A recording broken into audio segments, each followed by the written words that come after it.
জয় শ্রীকৃষ্ণ। রাধে রাধে, শুভ সকাল সবাইকে। কেমন আছো তোমরা সবাই? আশা করছি ভালো আছো, সুস্থ আছো। আমরাও আছি মোটামুটি ভালোই। তো এখন অনেক সকাল সকাল সকাল উঠে নিয়ে কাজকর্ম শুরু হয়ে গেছে। আমি কাপড় চোপড়গুলো ধুয়ে দিলাম, ধুয়ে দিয়ে যে সকাল সকাল মেলে দিলাম যাতে একটু তাড়াতাড়ি শুকোয় আর কি। কাপড়ের খুবই দরকার।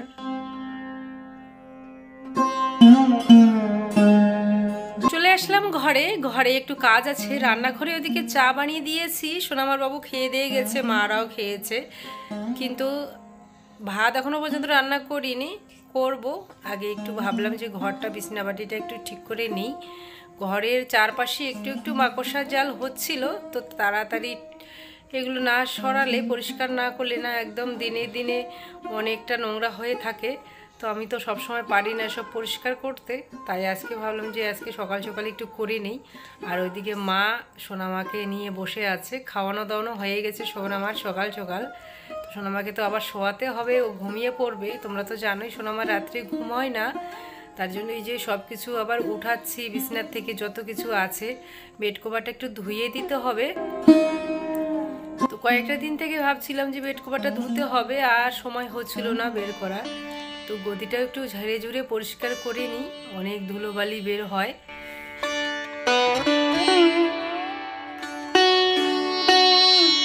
আর এটা কি জানো, এটা হচ্ছে দুটো ভয়েল বেড কভার দিয়ে আমি একটা কভার বানিয়েছিলাম গদির জন্য। তো গদিটা এত ওজন, এখন আমি এটা ভরতেই পারি না। কিছুদিন আগে ধুয়ে দিয়েছিলাম, তো আর ভরতে পারিনি। একা একা সম্ভবই না এত বড় একটা গদি নিয়ে এসে করা আমার পক্ষে এখন। তো এই দেখো ধোয়া একটা বেড কভার, এটা ধুয়ে রেখেছিলাম, এটা বিছিয়ে দিলাম। তো গোছগাছ একটু করে নিই, তারপরে ঘরটা একটু পরিষ্কার করে নেব, অনেকটা সময় লাগবে। সোনামার বাবু যেহেতু চা খেয়ে গেছে, আর ও দোকান থেকে খেতে আসবে, একটু দেরিতে আসে, তার জন্য একটু দেরিতেও ভাত বসালেও কোনো ব্যাপার না। ভাইও একটু দেরিতে খায়, এত সকালে খায় না। তো এই যে বড় বড় ব্ল্যাঙ্কেটগুলো, এগুলো যে আমি কি করে ধোবো এবার সেটাই বুঝে পাচ্ছি না। এখন তো আমার ধোয়ার কোনো সাধ্যই নেই, সাধ্যের বাইরে।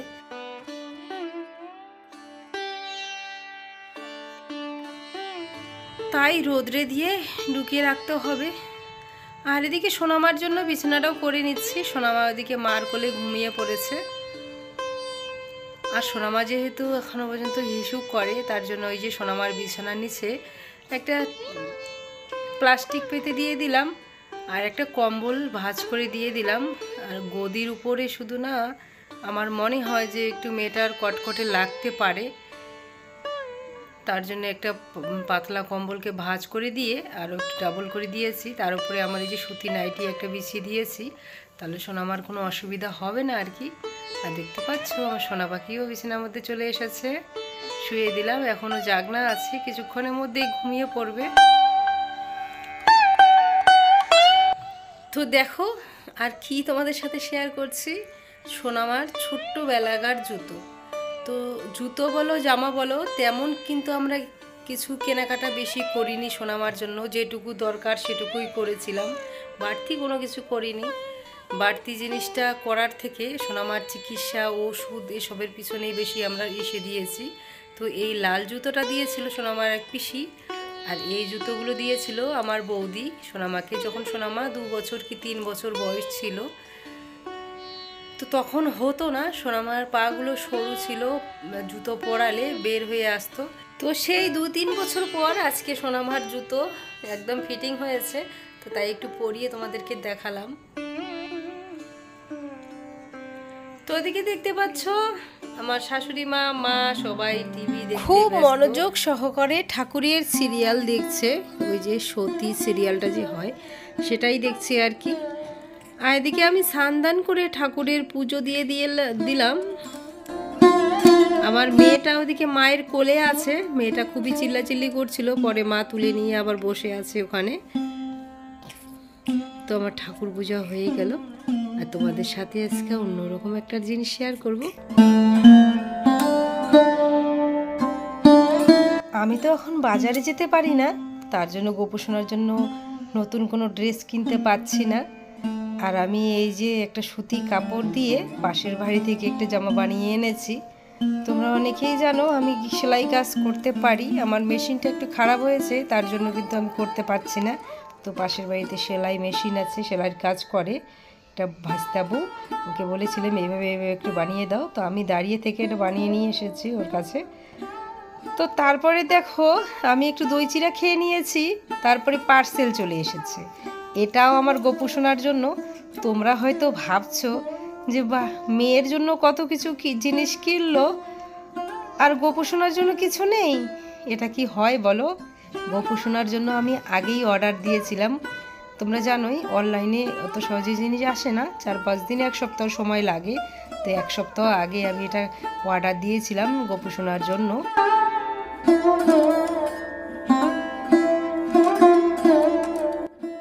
পহেলা বৈশাখ উপলক্ষে গপু শোনার জন্য নতুন গিফট। তোমাদের কেমন লাগলো অবশ্যই বলবে। গপু শোনা এখানে শুয়ে আরামসে ঘুমাতে পারবে, আমার তো খুবই ভালো লেগেছে। তো তোমাদের কেমন লাগলো সেটা অবশ্যই কমেন্ট করে বলবে। তো একটু জল টল ছিটে দিয়ে এখানে শুকোতে দিলাম। তো অনেক কিছু তো তোমাদের সাথে শেয়ার করলাম, এবার দুপুরে রান্নাটাও শেয়ার করি। তোমরা দেখতেই পেয়েছো কালকে কতটা রিচ খাওয়ার হয়েছে, মাছ মাংস, মাছের ডিম, অনেক কিছু। তো আজকে সোনামার বাবুকে বলেছিলাম আজকে আর কিছু এনো না, পেটটাকেও তো একটু শান্তি দিতে হবে, তাই না, রেস্ট দিতে হবে। এত কিছু খাওয়ার যদি প্রতিটা দিন মাছ মাংস খাওয়া হয় তাহলে পেটটাও তো অসুবিধা হয়ে যাবে এই গরমের মধ্যে। তো এই গরমের মধ্যে ওই মাছ মাংসের থেকে আমার মনে হয় ডাল, নিরামিষ এসব খাওয়াই অনেকটা ভালো, তাই না? তোমরা কি বলো? আর দেখো আমার সোনা পাখিকে এদিকে ছান দান করানো হয়ে গেছে। সোনামা আমার এখানে আরামসে খাওয়া দাওয়া করে শুয়ে রয়েছে, আমাদেরও খাওয়া দাওয়া হয়ে গেছে, আমরা এখন একটু রেস্ট করব। তো অনেকক্ষণ পর চলে আসলাম তোমাদের সামনে। গপু সোনাকে শয়ন দেওয়ার জন্য ভোগ দেওয়া হয়ে গেছে, আরাধনা করা হয়ে গেছে। তো গপু সোনার যে সিংহাসনটা, সেখানে গপু সোনার বিছানাটা ঢুকছে না, মানে ছোট হয়ে যাচ্ছে সিংহাসন, বিছানা বড় হয়ে যাচ্ছে। তো কি আর করব, এনেছি, মনটা খারাপ হয়ে গেল, গপু সোনার সিংহাসনের ভিতরে ঢুকছে না। তো এই যে বড় সিংহাসনের ভিতরে রেখে, এখানে তো জায়গাটা অনেকটা তোমরা জানোই, দেখেছই, তাই এখানে এই যে গপু সোনার বিছানাটা রেখে গপু সোনাকে এখানেই শুয়ে দিলাম। আমার গপু সোনার হয়তো এটাই ইচ্ছে, তার জন্যই এরকমটা হলো, তাই না? তো যাই হোক, তোমাদের কেমন লাগলো বলো। আমার গপু সোনা এখন নিশ্চিন্তে একটু আরাম করতে পারবে, বিশ্রাম করতে পারবে, দেখতেই পাচ্ছ।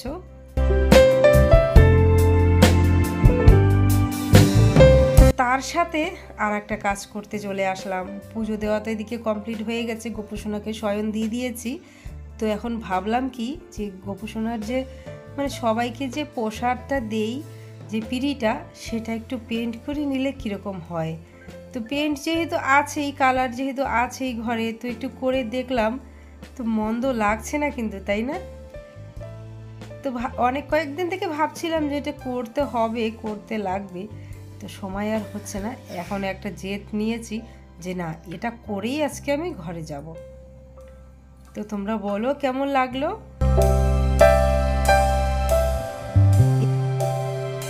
এই যে খাড়া করে রেখে দিয়েছি, বিছিয়ে আর রেখে দিলাম না, অনেক ইঁদুর চলাচল করে, যদি চলাচল করে তাহলে তো ছাব্বা লেগে যাবে। আর চলে আসলাম এই যে সোনামাকে একটু প্রসাদ দিতে। দেখতেই পাচ্ছ আমার মেয়েটা কি অবস্থায় আছে। আর ও এখন প্রতিদিনের মতো সোনামা ও দিদোয়ান ঠাম্মির সাথে সাথে টিভি দেখছে। আমি একটু প্রসাদ মুখে দিয়ে দিলাম, দেখছো কীরকম ঠেলে ঠেলে দিচ্ছে, খাবে না। তো এই যে দেখো টিভি দেখায় মত্ত আমার 3 মায়। তো তোমাদের সাথে তো তেমনভাবে রাতের কোনো রান্না বাড়া কোনো কিছু শেয়ার করি না কখনোই। তো আজকে শেয়ার করছি, কারণ অনেক রাত হয়ে গেছে, 8টা 9টা বেজে গেছে আর কি। তখন এসেছে আমার যা আর দেওর অনেক দূর থেকে। তো আমাদের এখানে অষ্টমী স্নান হয়েছে, মেলা হচ্ছে, সেখানে আসছে। তো এত রাত্রে আর কি করা যাবে, বাজার ঘাটও তো সব কিছু বন্ধ হয়ে গেছে, তাই না? তো এই যে ডিম এনে দিল আমার বরমশাই, বলে যে ডিমটাকে কিছু একটা করো। তাই যে আলু দিয়ে পাতলা হালকা পাতলা ঝোল করে নিলাম। তো খাওয়াটা কিন্তু খুবই টেস্টি হয়েছে, একদম হালকা পাতলা করে। আর বরমশার জন্য শুধু ঝোল আলাদা করে রেখেছি, ও তো ডিম খায় না। আর তারপরে গরম মশলা দিয়ে দিয়েছি, খুবই টেস্টি হয়েছে। আর আমার বরমশাই গিয়েছিল অষ্টমী মেলায়, সেখান থেকেই দেখো আমার জন্য কি নিয়ে এসেছে, জিলেপি। ও কোথাও গেলে আমার জন্য জিলেপি আনবেই, কারণ আমার জিলেপি খুবই পছন্দের, খুবই প্রিয় আমার একটা জিলেপি। এরকম মুচমুচে জিলেপি যদি পাই আর কিছু লাগে না। তো যাই হোক, ভিডিও এখন শেষ পর্যায়ে, ভিডিওটা আর বেশি বড় করছি না। ভিডিওটা কেমন লাগলো আশা করি কমেন্টে অবশ্যই জানাবে। ভালো লাগলে অবশ্যই লাইক, কমেন্ট, শেয়ার এবং সাবস্ক্রাইব করে পাশে থাকবেন। দেখা হচ্ছে পরের ভিডিওতে। ততক্ষণ তোমরা সবাই ভালো থেকো, সুস্থ থেকো, সাবধানে থেকো। হরে কৃষ্ণ, হরি বল।